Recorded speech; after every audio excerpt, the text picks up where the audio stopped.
Today news కి స్వాగతం. ముందుగా బులెటిన్ లో హెడ్లైన్స్. తెలంగాణ శాసనసభలో మాట్లాడుతున్న మాజీ మంత్రి ఎమ్మెల్యే శ్రీ కేటీఆర్.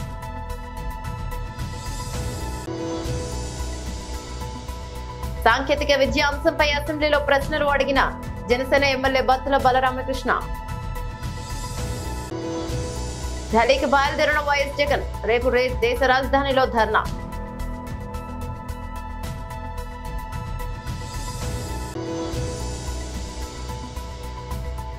తెలంగాణ శాసనసభ ప్రసారం, తెలంగాణ అసెంబ్లీ సమావేశం. తెలంగాణ శాసనసభలో మాట్లాడుతున్న మాజీ మంత్రి ఎమ్మెల్యే శ్రీ కేటీఆర్.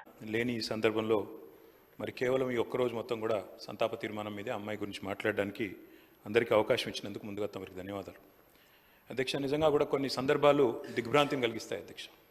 ఇవాళ జ్ఞాని సాయన్న గారు ఇప్పుడే ముఖ్యమంత్రి గారు చెప్పినట్టు ఒక సీనియర్ శాసనసభ్యుడు, 5 సార్లు గెలిచిన మంచి వ్యక్తి, మృదు స్వభావి, ఎప్పుడు ఎక్కడ ఎవరిని కలిసినా ఏ పార్టీలో ఉన్నా ఒక అజాత శత్రువుగా మంచి పేరు తెచ్చుకున్న వ్యక్తి జ్ఞాని సాయన్న గారు అధ్యక్ష. గతంలో పెద్దలు కేసీఆర్ గారి నాయకత్వంలో సాయన్న గారు, మేము అందరం కూడా కలిసికట్టుగా నగరాభివృద్ధికి ఎన్నో రకాలుగా కంటోన్మెంట్ కానీ తర్వాత నగరంలోని వివిధ ప్రాంతాలకు సంబంధించి కానీ చాలా కమిట్మెంట్తో పనిచేసిన నాయకుడు సాయన్న గారు అధ్యక్ష. అధ్యక్ష, సాయన్న గారు అదేవిధంగా మా గౌరవ ముషీరాబాద్ శాసనసభ్యులు ముఠా గోపాల్ గారు చిరకాల స్నేహితులు అధ్యక్ష. దాదాపు దశాబ్దాల స్నేహం వారిద్దరిది కూడా. మీకు కూడా మంచి స్నేహితులు అధ్యక్ష వారు. నాకు బాగా గుర్తున్న సందర్భం అధ్యక్ష, 2015వ సంవత్సరం ఆనాడు జిహెచ్ఎంసీ ఎలక్షన్స్ వచ్చినప్పుడు సాయన్న గారు కోరిన ఒకే ఒక్క కోరిక, నేను కవాడిగూడ నుండి లాస్యానందిత గారిని నేను కార్పొరేటర్గా చూడాలనుకుంటా ఉన్నాను, మా మిత్రుడు గోపాల్ గారు కూడా పూర్తిగా మద్దతుగా ఉన్నారని చెప్పి మొదటిసారి ఆ రోజు వచ్చి అడిగితే కేసీఆర్ గారు కాదనకుండా వెంటనే అమ్మాయికి ఒక మంచి భవిష్యత్తున్న నాయకురాలు, మంచి యంగ్ లీడర్గా బాగా చదువుకున్న అమ్మాయి, మంచి అవకాశం ఇవ్వాలనే ఉద్దేశంతో ఆనాడు కవాడిగూడ నుంచి కార్పొరేటర్గా గెలిపించుకోవడం జరిగింది అధ్యక్ష. కానీ నిజంగా కొన్ని సందర్భాలు ఎట్లా ఉంటాయి అధ్యక్ష అంటే, ఇప్పుడు సాయన్న గారి కుటుంబాన్ని చూస్తూ ఉంటే విధి నిజంగానే వారి మీద పగబట్టిందేమో అన్నంత తీవ్రంగా ఒకే ఒక్క సంవత్సరంలో మరి అటు సాయన్న గారు దుర్మరణం పాలు కావడం, ఆ తర్వాత అనుకోని మరి మమ్మల్ని అందరినీ కూడా విస్మయపరుస్తూ దిగ్భ్రాంతికి గురి చేస్తూ లాస్యానందిత గారు కూడా ఈ రోడ్ యాక్సిడెంట్లో చనిపోవడం, ఇవన్నీ కూడా అత్యంత ఆవేదన కలిగించే అంశాలు అధ్యక్ష. ఒకటే ఏడాది లోపల అటు తండ్రి ఇటు కూతురు చనిపోవడం అంటే ఆ కుటుంబంలో ఎంత విషాదం ఉంటుందో మనం ఊహించవచ్చు అధ్యక్ష.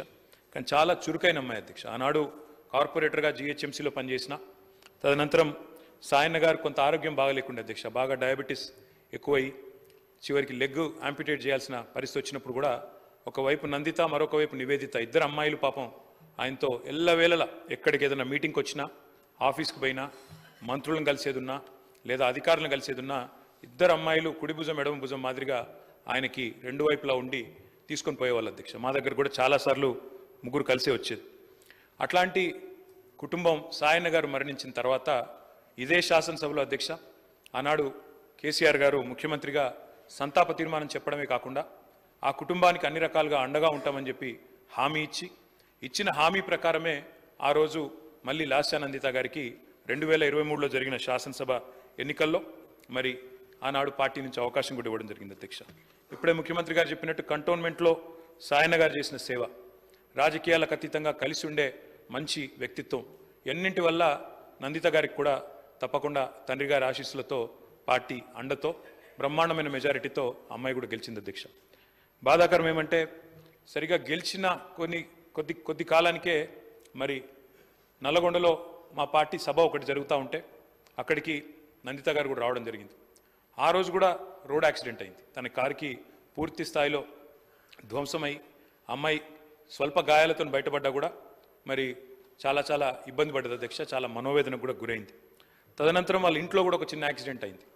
వరుసగా ఏదో పగబట్టినట్టే నల్లగొండలో ప్రమాదం, తర్వాత అక్కడ లిఫ్ట్లో ప్రమాదం, ఆ తర్వాత మళ్ళీ అనుకోకుండా ఈ ఓఆర్ఆర్ మీద జరిగిన రోడ్ యాక్సిడెంట్లో అమ్మాయి మరణించడం జరిగింది అధ్యక్ష. మేము ఆ రోజు పార్టీగా మాట ఇచ్చి సాయన్న గారి కుటుంబం మా కుటుంబమే అని చెప్పి ఆనాడు సాయన్న గారి తర్వాత లాస్యానందిత గారికి పార్టీ అవకాశం ఇచ్చింది అధ్యక్ష. అమ్మాయి గెలిచింది. దురదృష్టవశాత్తు ఏడాది లోపలే అమ్మాయి మరణిస్తే తిరిగి వారి సోదరి నివేదిత గారికి మొన్న సాంకేతిక విద్యా అంశంపై అసెంబ్లీలో ప్రశ్నలు అడిగిన జనసేన ఎమ్మెల్యే బత్తుల బలరామకృష్ణ. మన దేశంలో సుమారు 50 కోట్ల మంది యువత ఉంది. ప్రతి సంవత్సరం కూడా 10th క్లాసు గత సంవత్సరం చూసినట్టయితే 6,09,00,000 మంది 10th క్లాస్ పాస్ అయి బయటకు వచ్చారు. ఈ సాంకేతిక విద్య అనేది సరిగా లేకపోవడం వల్ల చాలామంది ఉపాధి కోల్పోతున్నారు.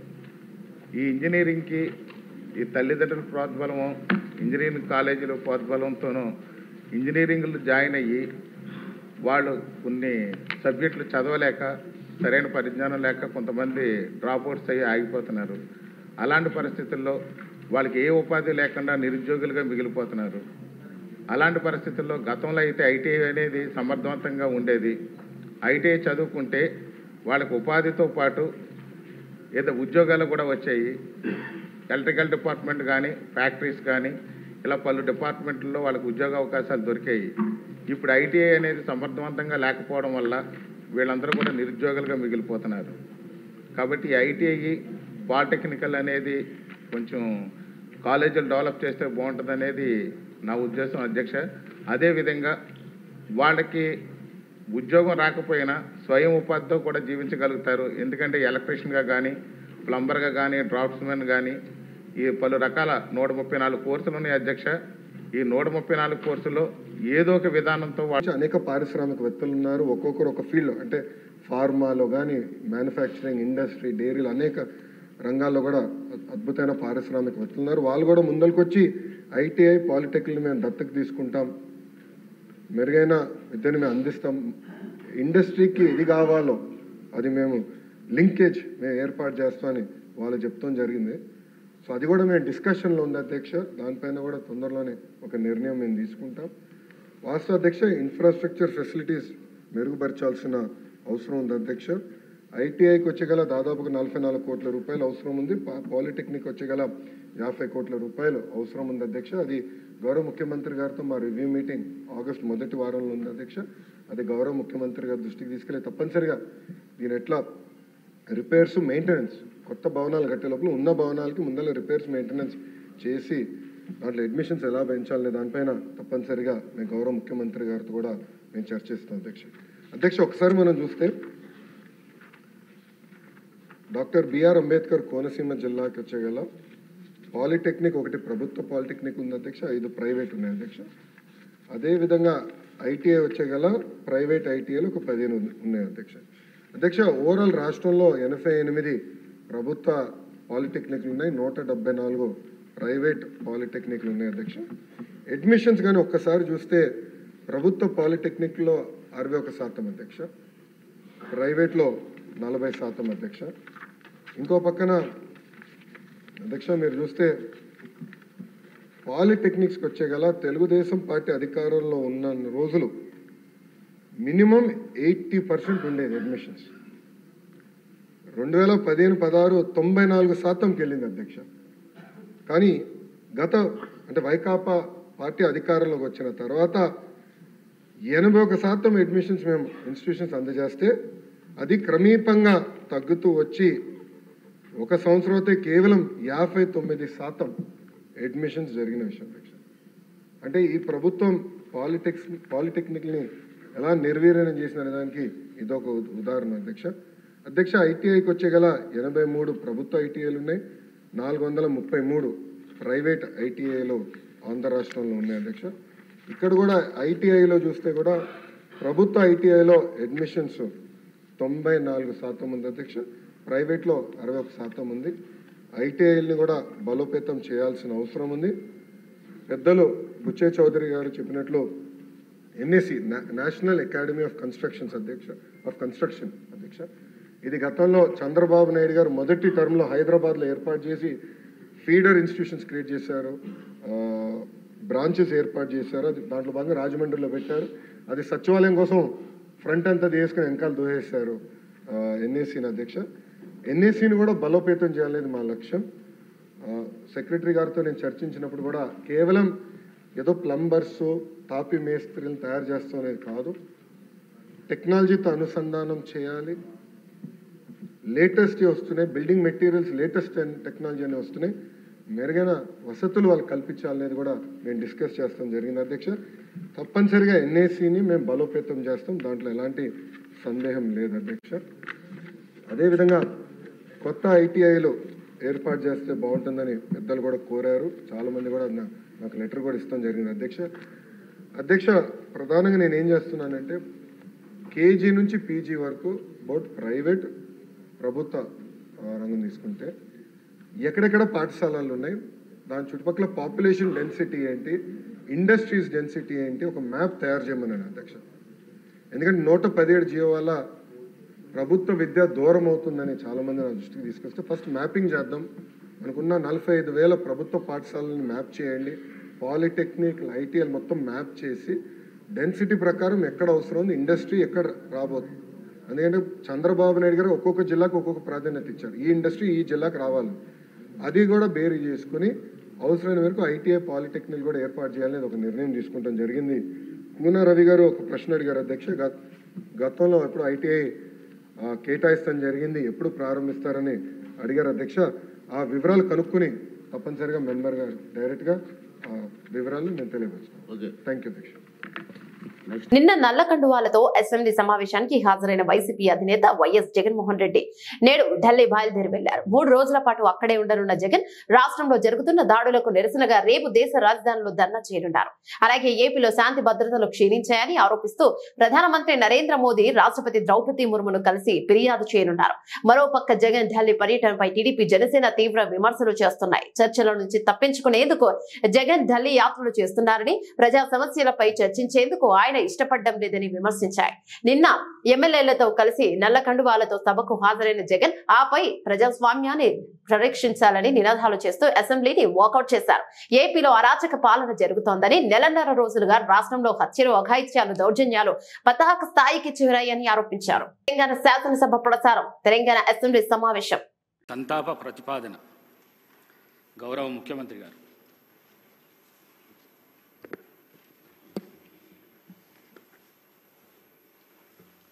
అధ్యక్ష, తమరి అనుమతితో ఈ సంతాప తీర్మానాన్ని ప్రవేశపెడుతున్నాను.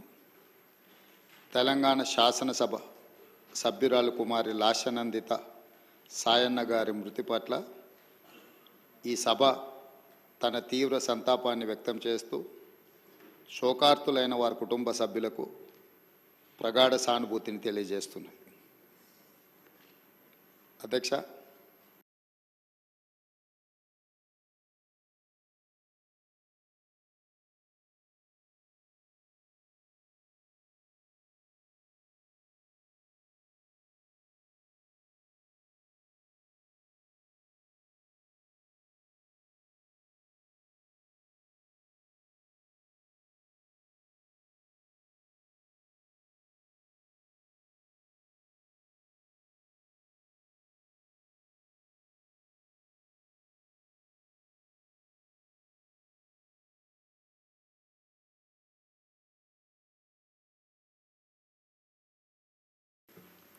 అధ్యక్ష,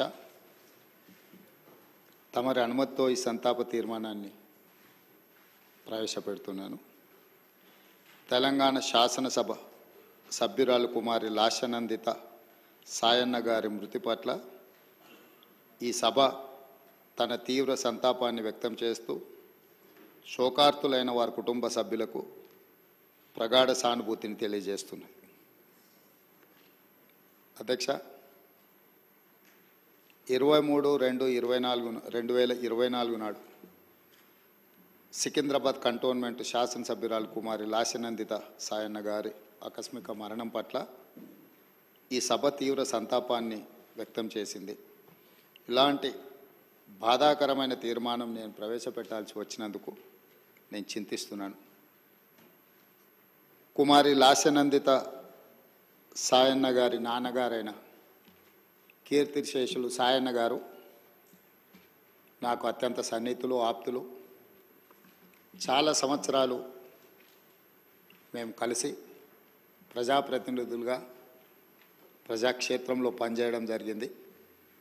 సాయన్న గారు అత్యంత సామాన్యమైన కుటుంబంలో 1951 వల్లభానగర్ నిజామాబాద్ జిల్లాలో జన్మించి కష్టపడి వారు 5 సార్లు శాసనసభ్యుడిగా ప్రజా జీవితంలో కంటోన్మెంట్ బోర్డు మెంబర్గా కంటోన్మెంట్ ప్రాంత ప్రజా సమస్యల పరిష్కారంలో వారు ఎనలేని కృషి చేసిండ్రు. వారు సిట్టింగ్ శాసనసభ్యుడిగా ఉన్నప్పుడే ప్రజా జీవితంలోనే వారు మరణించడం జరిగింది.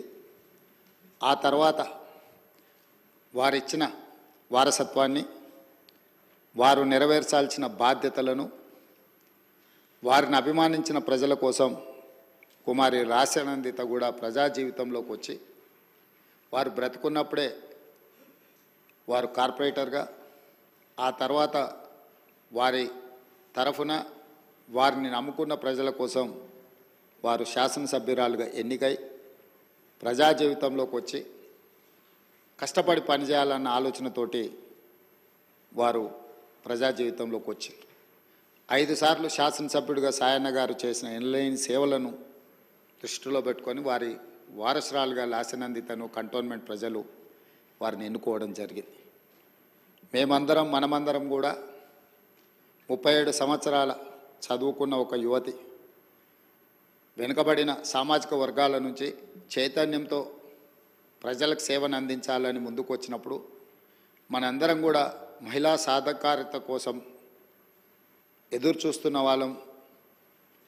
ఆ మహిళల తరఫున ప్రజాప్రతినిధి ఇక్కడికి వచ్చి సమస్యల పట్ల వారు చిత్తశుద్ధితో ఈ సభలో పోరాడతారని మనం అందరం భావించాం. కానీ ఔటర్ రింగ్ రోడ్లో వారు ప్రయాణం చేస్తున్న కారు ప్రమాదానికి గురై వారు మరణించడం జరిగింది. వారిని ప్రమాదం నుంచి హాస్పిటల్కు తీసుకెళ్తే అప్పటికే తలకు తీవ్రమైన గాయమై వారు మరణించిందని చెప్పి డాక్టర్లు చెప్పడం జరిగింది. వాస్తవంగా ఆ కుటుంబము ప్రజలతో ఉన్న సత్సంబంధాలు కంటోన్మెంట్ ప్రాంతంలోనే కాకుండా జిహెచ్ఎంసి పరిధిలో ఎవరిని అడిగినా కూడా ఆ కుటుంబం యొక్క ప్రజలతోనే ఉన్న సత్సంబంధాలు, ప్రజా సమస్యల మీద వారు చేసిన ప్రయత్నాలు ఎవరైనా చెప్తారు. ముఖ్యంగా కీర్తిశేషులు సాయన్న గారు మృదు స్వభావి, సమస్యలను పరిష్కరించాలన్న తపన తప్ప రాజకీయాలకు అతీతంగా అందరితో ఒక ప్రజాపాలనలో కంచెలు ఉండవని చెప్పిన ముఖ్యమంత్రి రేవంత్ రెడ్డి అసెంబ్లీకి మాత్రం 4 కంచెలు వేయించారని బీఆర్ఎస్ ఎమ్మెల్యే హరీష్ రావు విమర్శించారు. కేంద్రం నిధులు ఇస్తున్నప్పటి నుండి అనుబంధ గ్రాంట్స్ విడుదల చేయకపోవడంతో తెలంగాణలో పథకాలు నిలిచిపోయే పరిస్థితులు ఏర్పడ్డాయని ఆందోళన వ్యక్తం చేశారు. సోమవారం ఆయన అసెంబ్లీ బీఆర్ఎస్ ఎల్పీ కార్యాలయంలో మీడియాతో పిచ్చాపాటిగా మాట్లాడారు. రాష్ట్ర ఆర్థిక పరిస్థితి, సంక్షేమం విషయంలో ప్రభుత్వంపై విమర్శలు గుప్పించారు. కాంగ్రెస్ ప్రభుత్వం సమస్యలను పరిష్కరించకుండా మొద్దు నిద్రపోతోందన్నారు. బీఆర్ఎస్ తట్టి లేపినా కనీస సర్పంచ్ ఎన్నికలను కూడా నిర్వహించడం లేదని మండిపడ్డారు. ఎన్నికలు నిర్వహించకపోతే కేంద్రం నుంచి 750 కోట్ల గ్రాంట్ విడుదల కాలేదన్నారు. గ్రామ పంచాయతీలకు మార్చికి ముందే 500 కోట్ల నిధులను కేంద్రం విడుదల చేసిందని, కానీ రాష్ట్ర ప్రభుత్వం వాటిని పంచాయతీలకు అందించలేదన్నారు. Ramagundam police commissionerate Mancherial June Chennur rural Neelwai police station పరిధిలోని వేమనపల్లి మండలంలో గత 5 రోజులుగా కురుస్తున్న వర్షానికి ప్రాణహిత నదిలో నీటి ప్రవాహం పెరిగి రచర్ల మల్కలపేట మధ్య గల వంతెన మునిగిపోయింది. ప్రజలు అత్యవసర పరిస్థితులలో ప్రయాణం చేయలేకపోయారు. అట్టి సమాచారం తెలిసిన Ramagundam police commissioner Srinivasa IPS Mancherial DCP రాచర్లకి జిల్లా పోలీస్ రెస్క్యూ టీమ్ తో వెళ్లి అక్కడ ప్రజల పరిస్థితి చూసి వారికి సహాయం అందించారు. DCP Bhaskar, Jaipur ACP A Venkateswarlu, Chennur rural CI Sudhakar తో కలిసి రెస్క్యూ టీమ్ తో కలిసి వెళ్లి పరిస్థితిని సమీక్షించి అక్కడ ప్రజలకు పోలీసులు ఎల్లప్పుడూ అందుబాటులో ఉంటారని ధైర్యాన్ని నింపారు. ఆపదలో ఉన్నవారు డయల్ 100 కు ఫోన్ చేసి పోలీసు వారి సేవలను వినియోగించుకోవాలని తెలియజేశారు.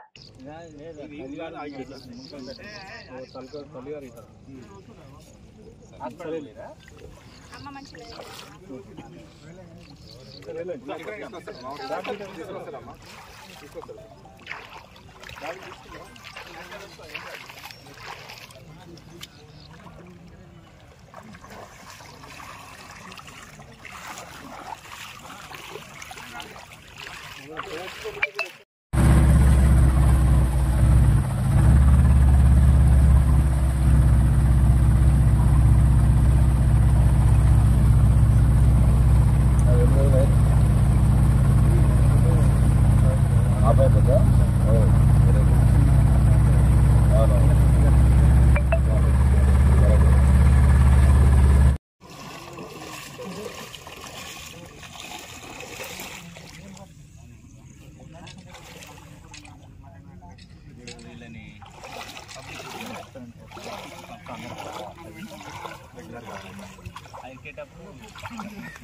ఓకే సార్ వచ్చేసేయండి.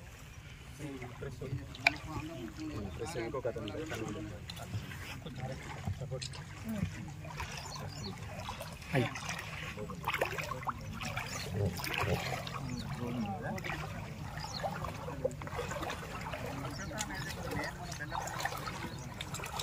మంగళవారం అమరావతి ప్రాంతంలో పర్యటించిన అనంతరం ఆయన విలేకరులతో మాట్లాడారు. గత ప్రభుత్వం ఆర్థిక వ్యవస్థను నాశనం చేసిందన్నారు.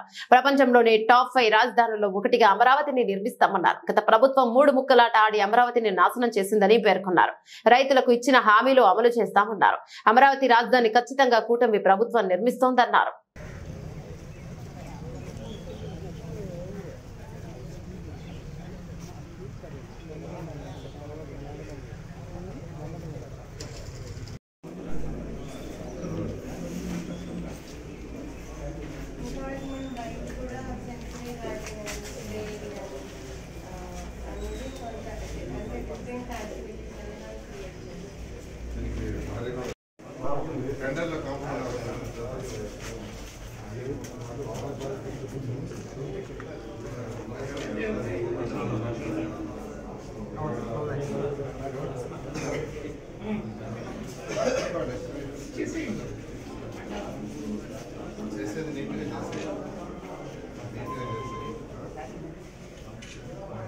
మహరీ గోడలు పట్టుకుని చిన్నవి భారీ గోడ కట్టాలి. దానికి సంబంధించిన టెండర్స్ కూడా అవసరమైతే ముఖ్యమంత్రి కమిషన్ గారికి చెప్తున్నాను. ఈ విధంగా ఈరోజు అంటే ఖజానా ఖాళీ అన్నిటికంటే ఇంపార్టెంట్ ఏంటంటే ఖజానా ఖాళీ. రైతులు కావాలి ప్రామిస్ చేసిన ప్రకారం 100 మిలియన్ల రూపాయలు ఖచ్చితంగా చేస్తాం. గత 5 సంవత్సరాలు ప్రభుత్వం వచ్చింటే ఇది ప్రపంచంలో టాప్ 5లో ఒకటి కాదు, 1 అయ్యిండేది. టాప్ 5లో ఒకటి కూడా కాదు. ఆ రోజు ముఖ్యమంత్రి గారు నాకు ఇచ్చిన టార్గెట్ ప్రపంచంలో టాప్ 5లో ఒక రాజధాని కట్టమని. అది ఆ చేసిన డిజైన్స్ కావచ్చు, normal fast and partners London వాళ్ళు చేసిన డిజైన్స్ అవన్నీ చూస్తే నిజంగా 1 అయ్యిండేది. మన దురదృష్టం అయినప్పటికీ ఇప్పుడు మించిపోలేదు. రైతులకి ఏదైతే ప్రామిస్ చేసామో ఆ రోజు శ్రావణ్ గారు కావచ్చు, నేను కావచ్చు, విలేజ్ అన్ని తిరిగి ఇంకా కొంతమంది పార్టీ నాయకులు అవన్నీ కూడా ఫుల్ఫిల్ చేస్తాం. ఈ సందర్భంగా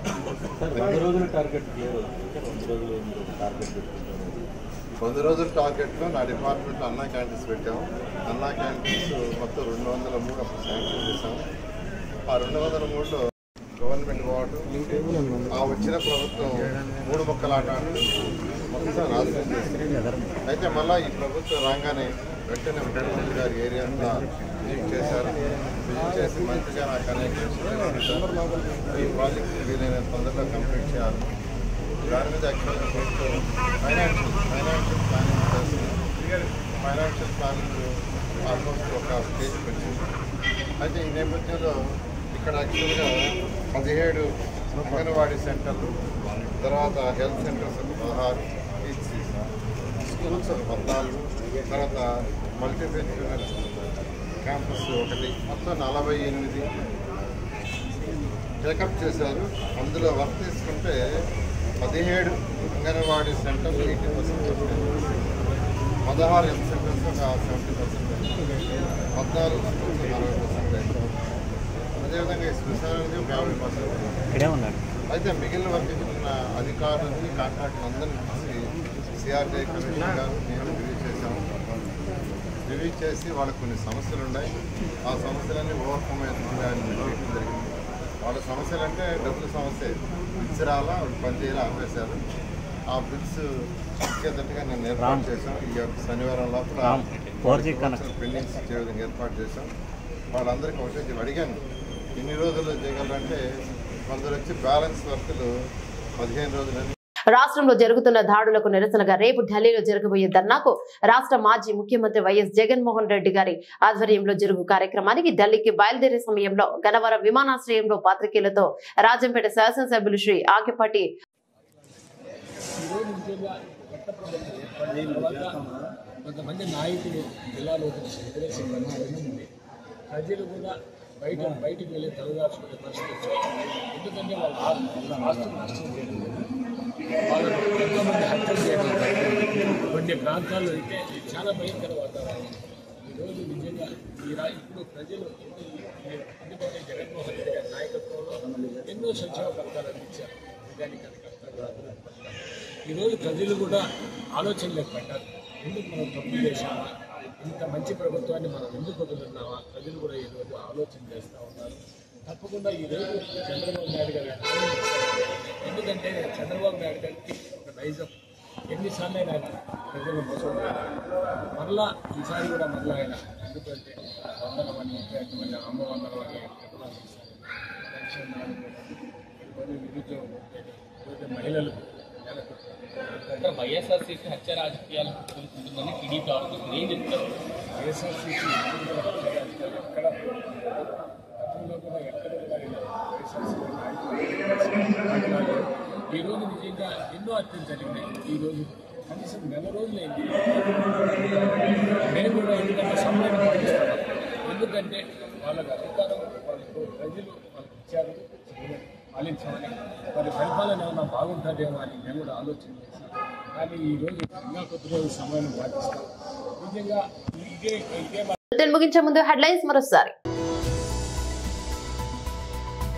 తెలంగాణ శాసనసభలో మాట్లాడుతున్న మాజీ మంత్రి ఎమ్మెల్యే శ్రీ కేటీఆర్.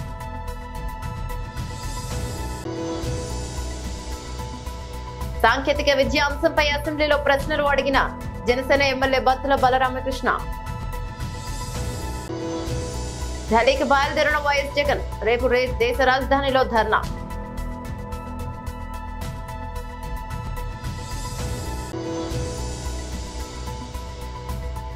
తెలంగాణ శాసనసభ ప్రసారం, తెలంగాణ అసెంబ్లీ సమావేశం.